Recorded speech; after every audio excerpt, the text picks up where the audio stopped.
সুপ্রিয় দর্শক, আসসালামু আলাইকুম। পরিত্যক্ত গুদাম থেকে মিলল মাইকেল জ্যাকসনের অপ্রকাশিত 12টি গান। যুক্তরাষ্ট্রের সান ফার্নান্দো উপত্যকায় একটি পরিত্যক্ত গুদাম থেকে পপ সম্রাট মাইকেল জ্যাকসনের অপ্রকাশিত 12টি গানের ক্যাসেট উদ্ধার করা হয়েছে। ক্যালিফোর্নিয়ার হাইওয়ের সাবেক পেট্রোল অফিসার গ্রেগ মুসক্রোফ নামের এক ব্যক্তি এই ক্যাসেট খুঁজে পেয়েছেন।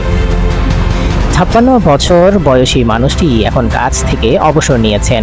অবসরের পর থেকে তিনি বিভিন্ন পরিত্যক্ত গুদামের মালামাল কেনার কাজ করে থাকেন, আর এই কাজ করতে গিয়ে তিনি পেয়ে গেছেন এই গুপ্ত ধন।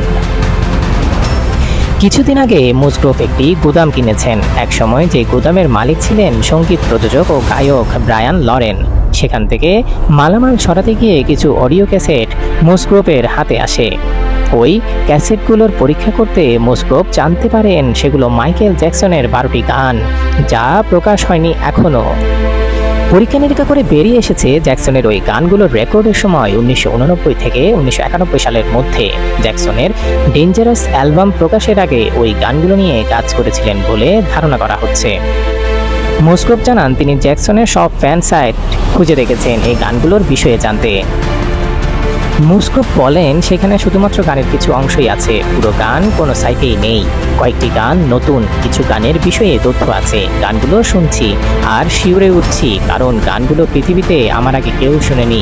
সত্যিই আমি সৌভাগ্যবান। ওই ট্যাবগুলোই কেবল গান নয়, সহকর্মীদের সঙ্গে জ্যাকসনের কথাবার্তা ও হাসি ঠাট্টাও শোনা যাচ্ছে। এছাড়া গায়ক লরেনের সঙ্গে জ্যাকসনকে গান নিয়ে কথা বলতেও শোনা গেছে। অপ্রকাশিত এই গানগুলোর মধ্যে একটি গানের শিরোনাম ডোন্ট বিলিভ ইট। ওই সময়ে জ্যাকসন যে ধরনের গান করতেন সেই ধরন ও বৈশিষ্ট্যের সঙ্গে ডোন্ট বিলিভ ইট গানটির মিল আছে। এছাড়া জ্যাকসনকে 7 ডিজিটস শিরোনামের আরেকটি গানে পাওয়া গেছে। ওই গানের নামের অর্থ ব্যাখ্যা করতে শোনা যায় গায়ককে।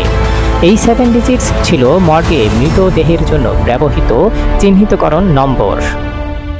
ক্যাসেটগুলোয় থাকা সবচেয়ে চমকপ্রদ গানগুলোর একটি হলো ট্রুথ অন ইউথ বলে ধারণা করা হচ্ছে, যা জ্যাকসন ও এল কুল জের মধ্যে একটি র্যাপ ডুয়েট বলে মনে হয়। এই র্যাপার অতীতে এক সাক্ষাৎকারে জ্যাকসনের সঙ্গে কাজ করার কথা বলেছিলেন। তবে কেবলমাত্র মুসক্রোফই এই গানগুলোর শোনার সুযোগ পাবেন, কারণ এই অপ্রকাশিত গানগুলোর বিষয়ে জানতে মুসক্রোফ এবং তার আইনজীবী জ্যাকসন এস্টেটের কাছে গিয়েছিলেন। মুসক্রোফ বলেন স্টেট ক্যাসেটগুলোর ব্যাপারে নিজেদের মতো করে খোঁজ খবর করেছে। তারা ক্যাসেটগুলো কিনতে রাজি হয়নি এবং এর কারণও জানায়নি। তিনি জানিয়েছেন স্টেটের কাছ থেকে একটি চিঠি পেয়েছেন, তাতে বলা হয়েছে স্টেট এই ক্যাসেটগুলোর মালিকানা দাবি করবে না। তবে মুসক্রোফ বা আগামীতে যারা এই ক্যাসেটগুলো কিনবেন তারা সঙ্গীত রচনার কপিরাইটের মালিক হবেন না। কপিরাইট স্টেটের হাতেই থাকবে, অর্থাৎ এই ক্যাসেটগুলো কখনোই জনসম্মুখে প্রকাশ করা যাবে না। ধন্যবাদ।